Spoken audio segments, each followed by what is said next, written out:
So how do you take somebody who clicked your ad and turn them into an engaged reader? Well, if you're looking to have that question answered, you are in the right video. And actually, this video is part 2 of a 4-part series of showing you the whole funnel process of how you can take your cost per lead and hopefully cut it in half or maybe even more if you incorporate these changes. So if you want to go to part number 1, I'm going to link that below, and also I'll be linking the future parts as they become available down below as well. So let's talk about turning a click into an engaged reader. Have you ever seen an ad that you're excited about that's answering a problem that you might be facing, or the visual grabbed your attention, you click it, you go to the landing page, and maybe you were sent to the homepage of the business and you just don't know where to get next, or you click the ad and it took you somewhere where you felt like, I feel like I'm a little bit in a bait and switch situation. Well, this happens all the time. So when you get a click, that's step number 1.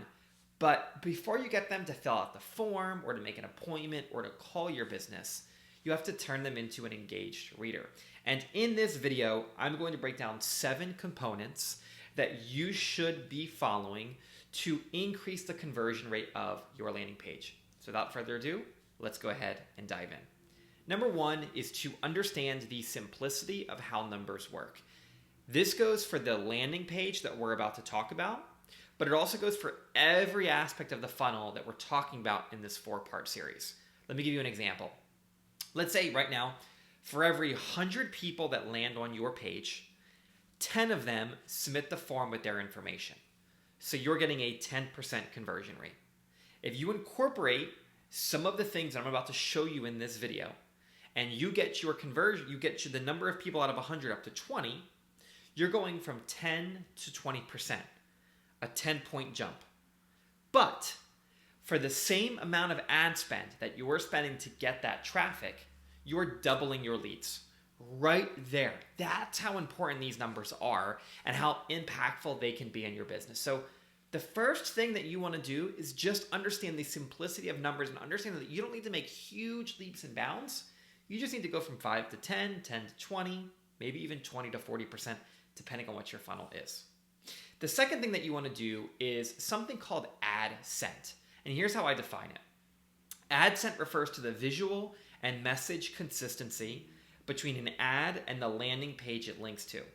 It ensures that when someone clicks on an ad, the landing page feels like a seamless extension of that ad, of course, creating trust and reducing people from just bouncing off. So there's 3 core ways that you can make sure that when somebody clicks the ad and they land on the page, that it feels like it's a consistent buyer's journey on their way.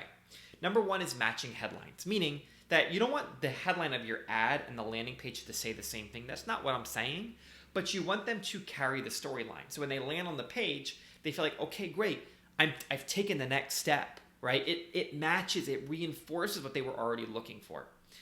Number 2 is reinforced messaging, right? So the pain points, the solutions, the features, all of those components of the copy and the visual of your ad, you want to make sure that you're also representing on the landing page, again, for the consistency and the flow. And the number 3 is relevant and consistent visuals. So if there's specific branding and colors, fonts, types of images, things like that on your ad, make sure that you're matching it on the landing page too, so they know that they're in the right spot. People are always worried about getting scammed or clicking on weird things, so just make sure that you have consistency and that the ad scent is strong. Number 3, and some would argue that this is the most important aspect, is having a crazy good headline.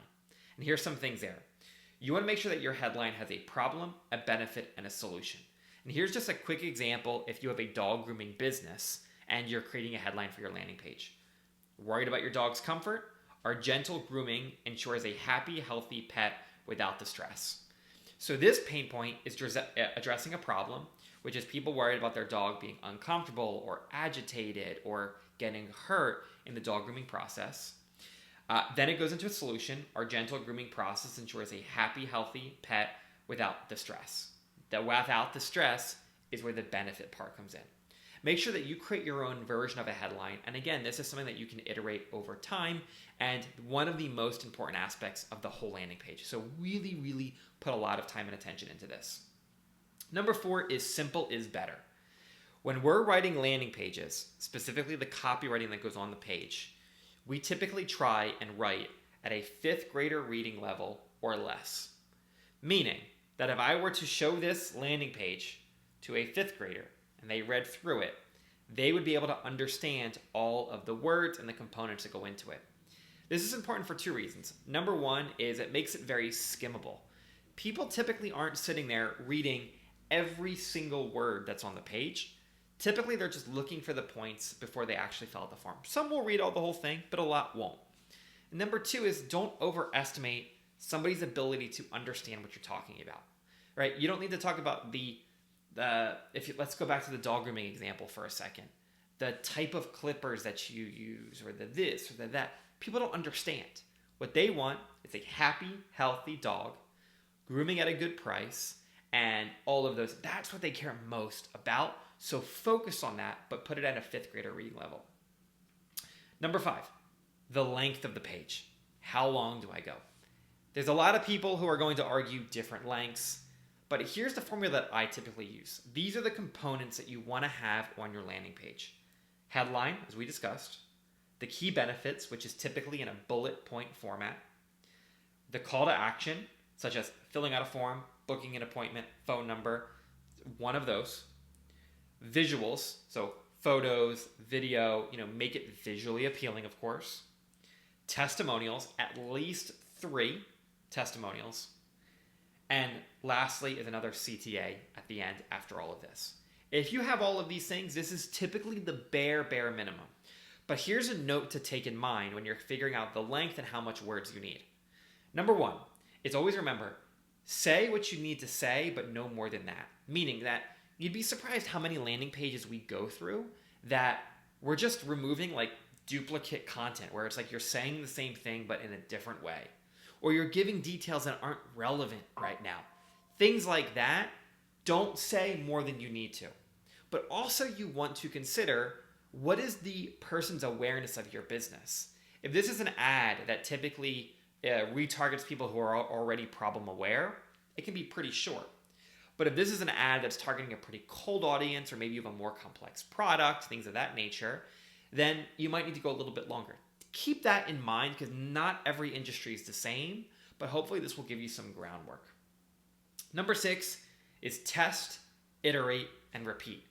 This process is not going to be one where you create a new headline, you create new benefits, all of that, and then you just run it.